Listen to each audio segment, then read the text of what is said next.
여긴 군마야. 도쿄에서 내려온 지 3년쯤 됐어. 사람이 별로 없고 시간이 느리게 흐르는 마을. 그런 곳에서 혼자 살고 싶었어. 이 집은 시세보다 조금 싸게 나왔던 걸로 기억해. 중개인이 말하길 주인은 몇 년 전 도시로 떠났고 그 뒤로 계속 비어 있었대. 그 말이 이상하진 않았어. 이런 마을에선 흔한 일이니까. 집은 낡았지만 깔끔했어. 특별히 고칠 것도 없었고 구조도 단순했지.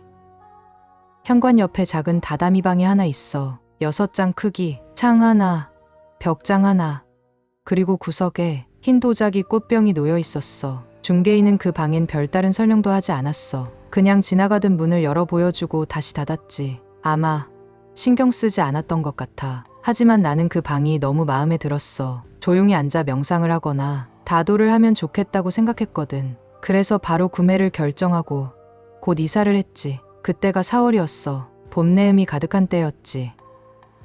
다다미 방의 그 흰 꽃병에는 국화 몇 송이가 말라 있었어. 처음엔 버리려고 했지만 왠지 손이 바로 가지 않았어. 결국 한 달 정도 그대로 두었고 그 다음부터는 매주 토요일마다 시장에서 국화를 사와서 꽂기 시작했어. 그게 내 작은 루틴이 됐지. 9월 말쯤 그날도 노란 국화를 샀어. 하지만 나는 꽃병을 비우려다 멈췄어. 전에 꽂았던 꽃이 시들지 않았던 거야. 잎도 줄기도 그대로였고 물도 거의 줄지 않았더라. 내가 이미 꽃을 갈았었나? 내가 잊은 걸까? 기억이 정확하지 않았어. 별일 아니라고 넘겼어. 하지만 다음 주, 또 그 다음 주 꽃은 그대로였어. 색도 변하지 않았고 줄기도 여전히 단단했지. 그제야 조금 이상하다는 생각이 들었어. 하지만 그 이상으로는 생각하지 않으려 했어. 그 무렵부터 다다미 방 쪽이 조금씩 신경 쓰이기 시작했어. 밤에 미닫이 문을 닫고 자도 아침이면 이상하게 항상 반쯤 열려 있었어. 처음엔 내가 덜 닫은 줄 알았지. 근데 반복되니까 그게 단순한 문제가 아니라는 생각이 들었어. 그때부터인 것 같아. 그 방 안 공기를 마주할 때마다 작게 떨리는 느낌이 들었어. 그리고 그 방의 서늘함이 자연스러운 냉기처럼 느껴지지 않았어. 다다미가 눅눅하게 젖어 있거나 창문을 열지 않아도 바닥에서 찬 기운이 올라오는 느낌. 날이 추워져서라고 하기엔 뭔가 이상했어. 그러다 어느 날 아침 꽃병을 들고 정리하려다가 그 밑면에서 희미한 자국을 봤어. 물기가 번진 듯한 손가락 자국이었어. 엄지와 둘째 손가락, 그 둘만 또렷하게 남아있었지. 나는 손이 작은 편인데 그 자국은 내 손에 비해 컸어. 그 순간 이건 내 흔적이 아니구나란 생각이 들었어. 그 뒤로 그 방엔 아예 들어가지 않게 됐어. 문을 열고 들어서면 공기 흐름이 멈춘 것처럼 느껴졌거든. 그리고 그 다다미 방의 습기는 계속되었어. 양말이 젖을 만큼은 아니지만 발끝에 찬기가 스치는 정도로. 그러다 어느 날 밤 새벽 2시경이었어. 현관 쪽에서 낮은 목소리가 들렸어. 다시 돌아가야 해.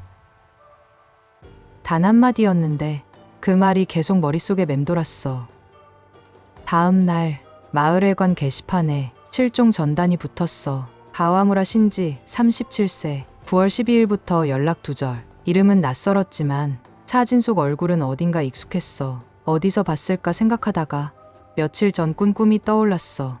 그 꿈에선 다다미 방 안에 누군가 앉아 있었지. 등을 돌리고 꽃병을 바라보고 있던 남자. 고개를 돌리진 않았는데 나는 이상하게 그 얼굴을 기억하고 있었어. 아무 말도 하지 않았지만 내가 문 앞에 멈춰 있었고 그 사람은 그 방에 머물고 있었어. 꿈이라고만 생각했는데 실종자 사진을 보자 그게 단순한 꿈이 아니었던 것 같았어. 며칠 후 우유를 사려고 슈퍼에 들렀어. 그날은 유독 조용했지. 우유가 꼭 필요한 건 아니었지만 그냥 밖에 나가고 싶었던 날이었어. 계산대 옆에 놓인 마을 신문 더미. 가끔 지나치면서 한두 번 본 적은 있었는데 그날은 이상하게 손이 갔어. 맨 아래쪽에서 오래된 신문 하나를 꺼냈고 마지막 장에서 눈을 떼지 못했지. 예전 기사 하나가 실려 있었어. 히토카쿠시. 사람이 어느 날 갑자기 사라지는 현상. 일본의 시골 마을에서 전해 내려오는 전설이래. 이 마을에서도 그런 일이 몇 번 있었다고 적혀 있었어. 그리고 그 기사 안에 나 지금 골목 사진이 눈에 들어왔지. 우리 집 앞에 골목이었어. 실종 직후 그가 마지막으로 머물렀던 방엔 국화꽃이 흰 꽃병에 꽂힌 채 남아 있었다.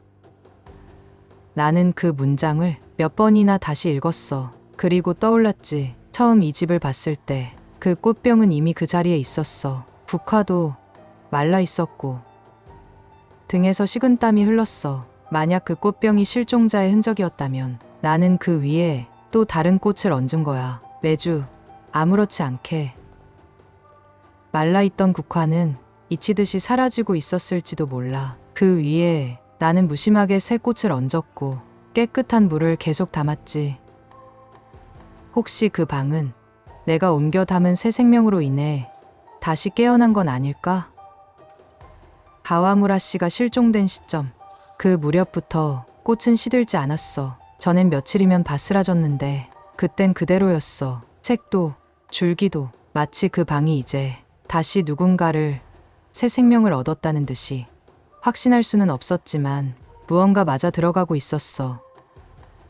그 이후로 나는 다다미 방 문을 닫았어. 테이프로 봉하고 다시는 열지 않겠다는 마음으로. 그리고 그 방 안의 꽃병은 그대로 남겨뒀어. 이제 천천히 마지막 국화는 시들겠지.